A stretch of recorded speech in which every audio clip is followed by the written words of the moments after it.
Katipunan Political Party, Mr. Butch Valdes.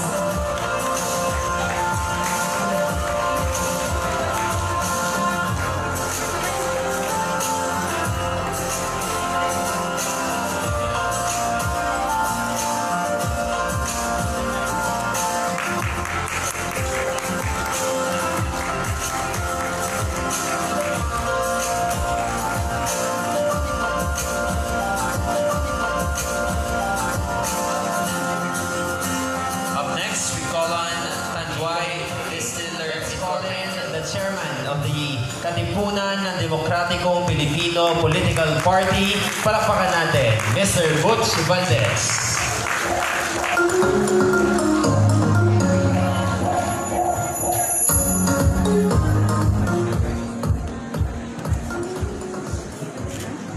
Magandang gabi po sa inyong lahat. Good evening.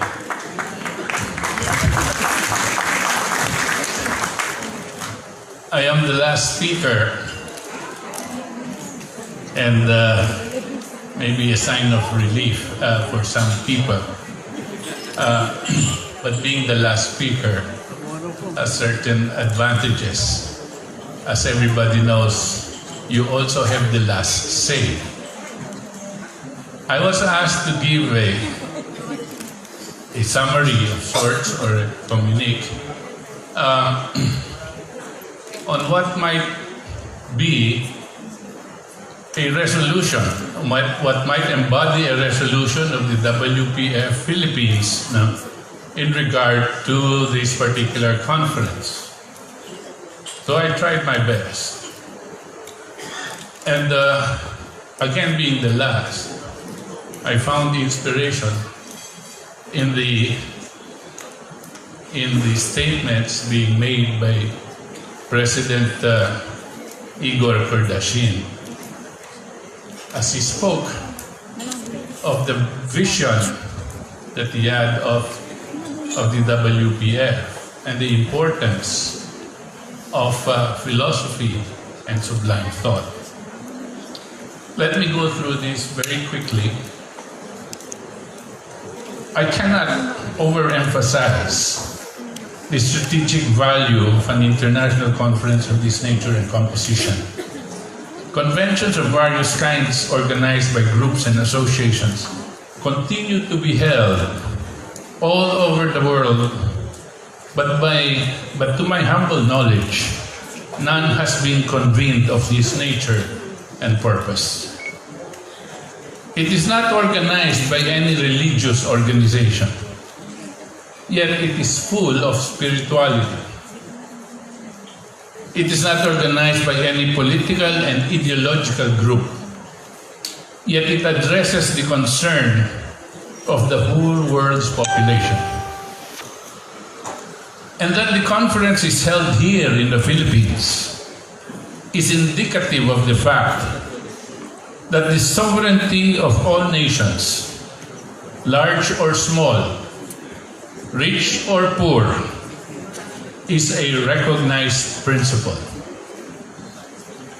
In the context of the current political and economic crisis now confronting the world, the Middle East conflict in Syria, Afghanistan, Libya, Iran, the Israeli-Palestinian impasse, the Venezuelan-Argentinian-Brazil economics, the Korean Peninsula, and the South China Sea and West Philippine Sea territorial issues.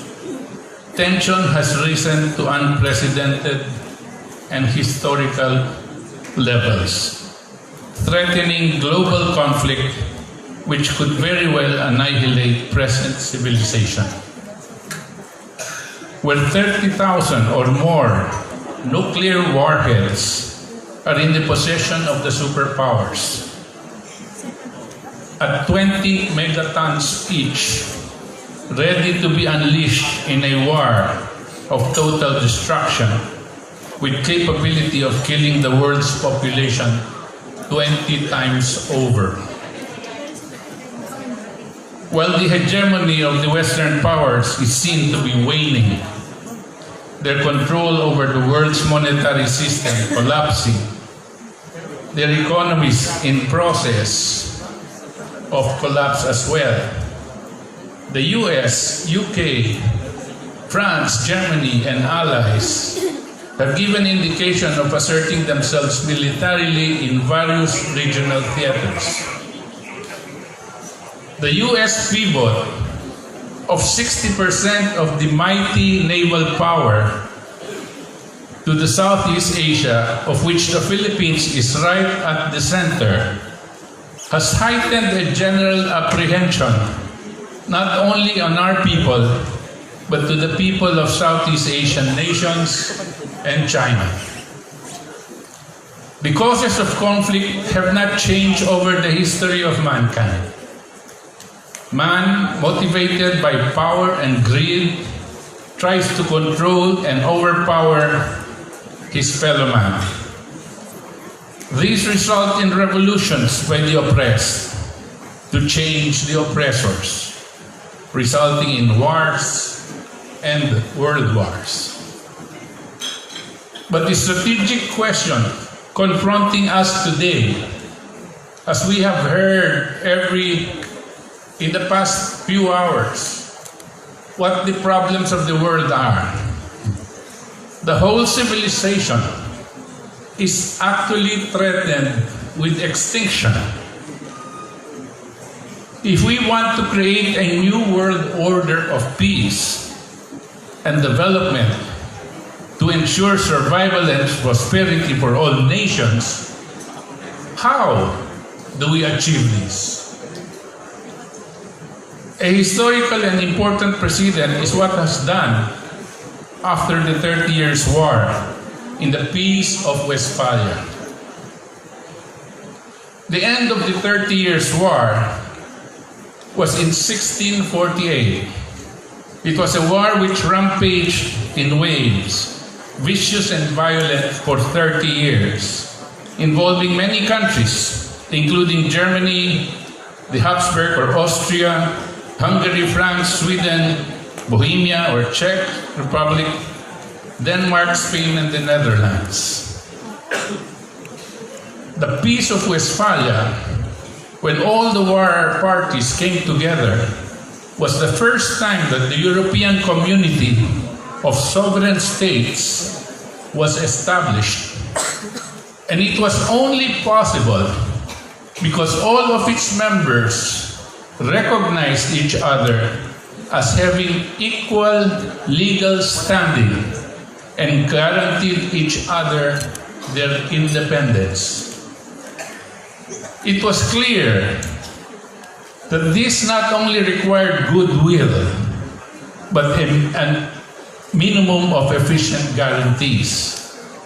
Most important was the idea that the raison d'être, the reason for its existence, the identity of this new alliance of community of nation states could never be only for self-preservation.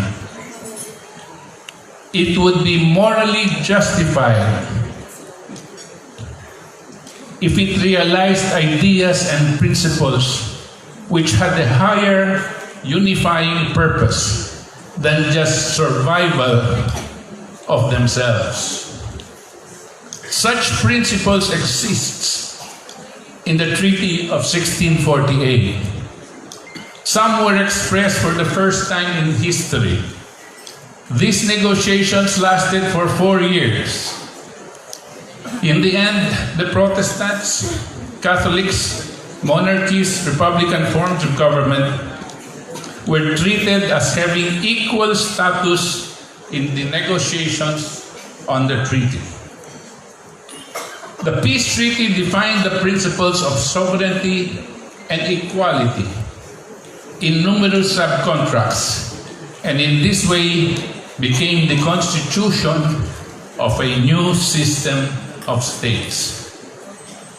Cardinal Mazarin, as the leader of France, the ascendant nation among others, is credited with initiating a move towards peace, the guarantees of independence, recognition of sovereignty, the cessation of hostilities, and forgiveness of damages done to life and properties were the result of the principle laid down by the leaders of the nations.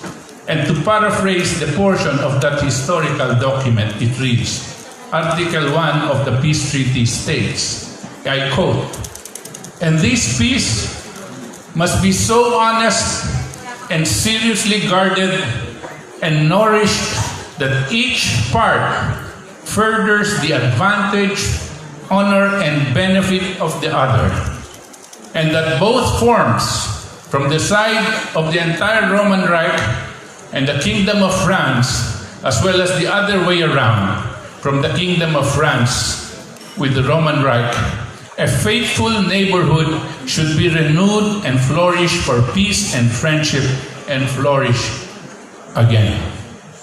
The agreement called for the principle of the advantage of the other, which meant all proposals coming from every country involved must be to the advantage of the other. This is a very precious idea. It is essential to have peace.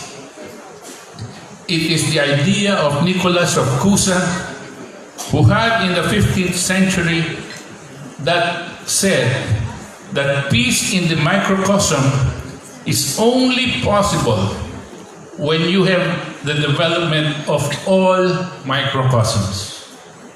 You can only have peace among different nations if each nation develops itself fully and regards as its self-interest to develop the others fully as well.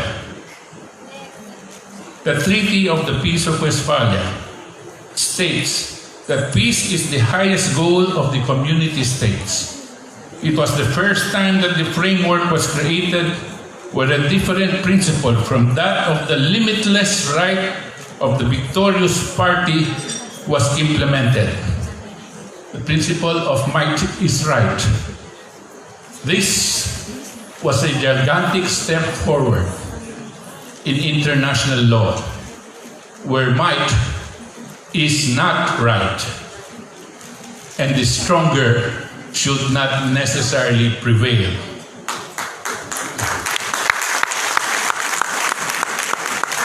The present ongoing dispute here in Southeast Asia, particularly the South China Sea and the West Philippine Sea, is a case which we believe may find resolution among the principles I have described above.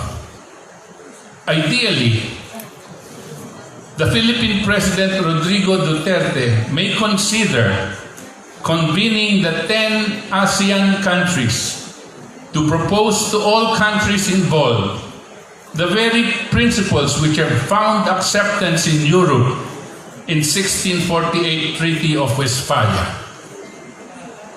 Consider the following. First, that China and the 10 member nations of the ASEAN may convene into a non-aggression treaty and committing to a mutually beneficial agreement of exploiting the resources of the disputed waters. Second, guarantee the freedom of navigation to all commercial and military vessels intending to use the Straits of Malacca, going to and from their own respective destinations. Third, to encourage the construction of the Kra Canal in Thailand in order to decongest the Malacca Straits and provide all countries with an alternative route for benefit of all populations. Fourth, a demilitarization of the South China Sea and West Philippine Sea. The whole Southeast Asia should ban military bases for nuclear weapons. Fifth, for China and the ASEAN countries to propose assistance to the United States in rebuilding its infrastructure which is now deteriorating, requirements, especially a network of fast rail systems and accommodation of mutually beneficial demands of fair trade. No less than the renowned philosopher Gottfried Wilhelm Leibniz, in his Ethics, Law and Civilization in 1693, in reference to the Peace of Westphalia principles, said that charity is universal benevolence, and benevolence is the habit of loving. Moreover, to love is to take delight in the happiness of another, or what amounts to the same thing. It is to regard another's happiness as one's own. End of quote. We all must realize that China Sea dispute is not merely a Philippines-China problem. It in fact has global security implications, just as in many other regional disputes. It is not enough that a treaty be signed by the parties without efficient assurances that all will abide. It is also difficult to enforce where leaders change and so may their motivations. But what will bind the countries more must necessarily include the beneficial effect on all their populations, an economic order which assures development and prosperity for all. Working towards peace in Europe, Cardinal Mazarin and Jean-Baptiste Colbert closely studied the river systems in the end in view of enhancing commerce and economic activity between the North and Southern Europe. The rivers Rhine, the Vistula, Oder, the Elbe, Weser, and the Ems. These rivers were being used as territorial boundaries. Instead, he sought to make them as economic corridors to enhance development and communication.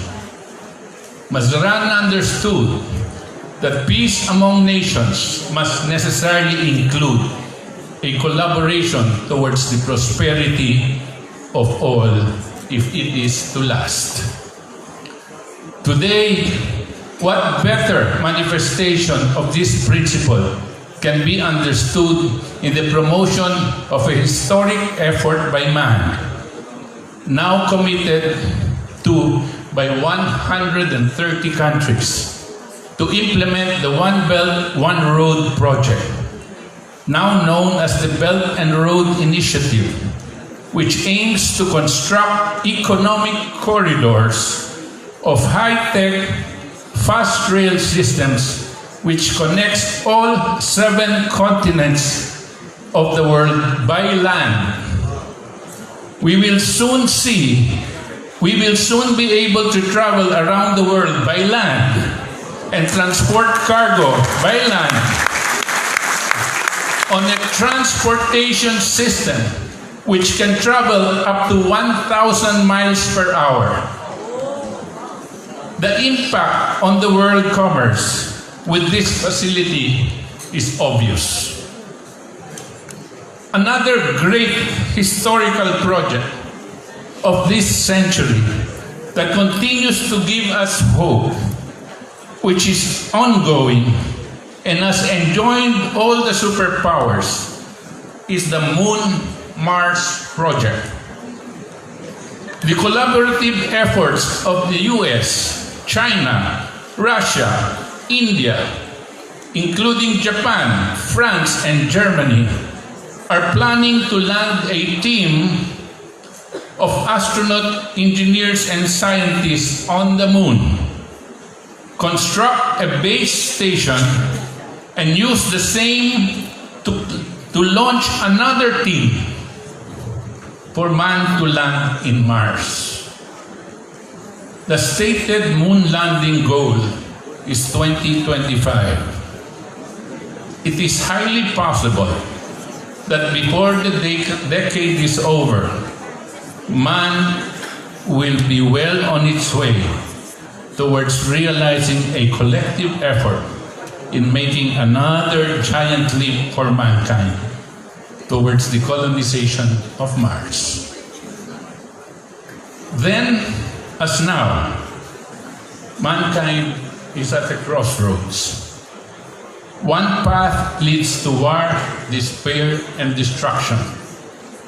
The other leads to hope, prosperity, and development for the coming generations. With the powers given to us by our Creator, there are no limits to growth.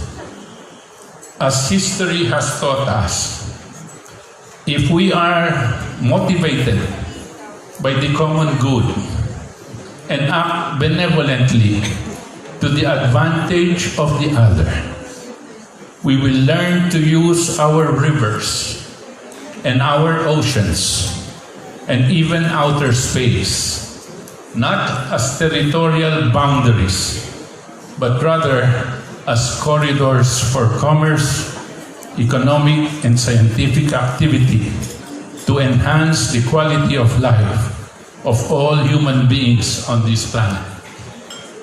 It is my fervent hope that we, citizens of the world, patriots of our respective countries, use this defining historical moment to be the spark that ignites the spirit of a new world renaissance. Thank you very much.